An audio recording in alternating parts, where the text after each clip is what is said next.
Reka twizere ko mukomeje kugubwa neza aho muherereye hose hirya no hino, haba mu Rwanda, muri Afurika, i Burayi, muri Amerika n'ahandi hose. Iyi ngiyi ni Nzuri Business Group Limited nk'uko mubimenyereye, tukaba tuba tubagezaho imari z'imitungo itimukanwa zigurishwa kandi ku giciro cyiza cyane. Reka rero tugusabe gukanda subscribe.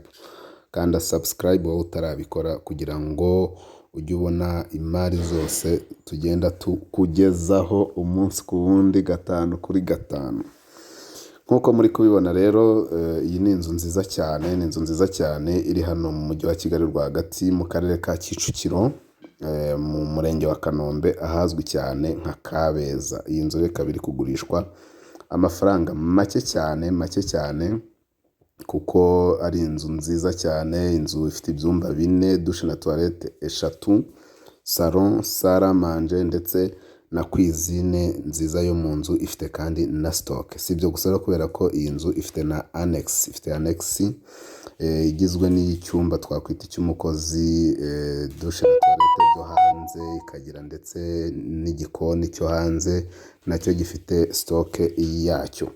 Iyi nzu rero akarusho kayo nuko yose yubakishije itafari rihiye nk'iri mubona ryubatse clôture, ariko kandi ikaba iri no mu kibanza kinini ugereranyije n'ibibanza byemewe. Muzi yuko ikibanza ubu ngubu ari metero kare 300, ariko iyi ngiyi irenzaho metero kare 120 zose kubera yuko ifite ikibanza cya metero kare 420. Metero kare 420 nicyo kiyihesha kugira parking nini ndetse na jaride nini cyane. Iyi nzu rero ntabwo ikwiriye kugucika wowe ushaka kugura inzu nziza yo guturamo cyangwa se yo gukodesha, kuko inakodeshwa amafaranga menshi, kuko iyi nzu irahendutse. Iyi nzu irahendutse cyane bitewe na quartier irimo, kuko iri muri quartier nziza cyane ijyanye n'igihe, kandi rwose ikaba iri hafi cyane ya kaburimbo. Ntabicishije amatsiko rero ndagira ngo bamenyeshe ko iyi nzu ishaka miliyoni 65 zonyine,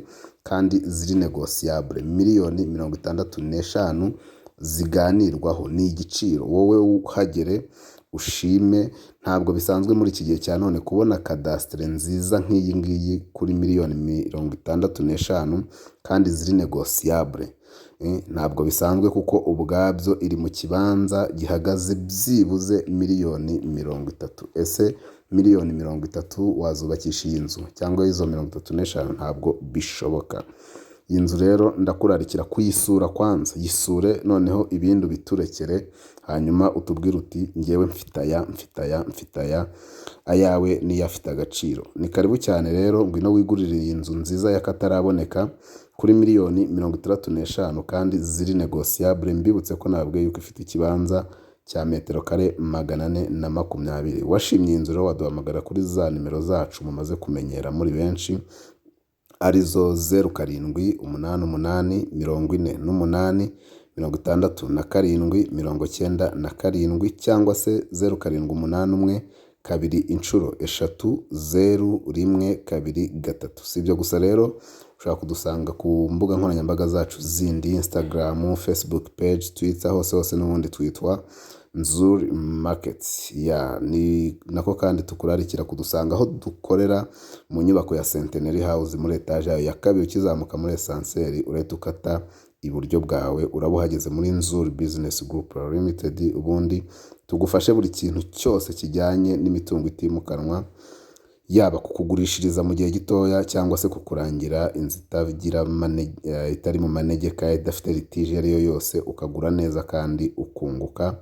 Ari nako kandi tubasha kuguha n'izindi serivisi zose nko kumanaginga umutungo wawe utimukanwa. Ni karibu cyane rero, twongere tukwibutse gukanda subscribe wowe utarabikora kugira ngo imari zose tuzajya kugezaho amakuru yose ajyanye n'imitungo itimukanwa ujye ubikurikirira hano kuri Nzuri Market 5 kuri 5. Turabakunda cyane. Ciao.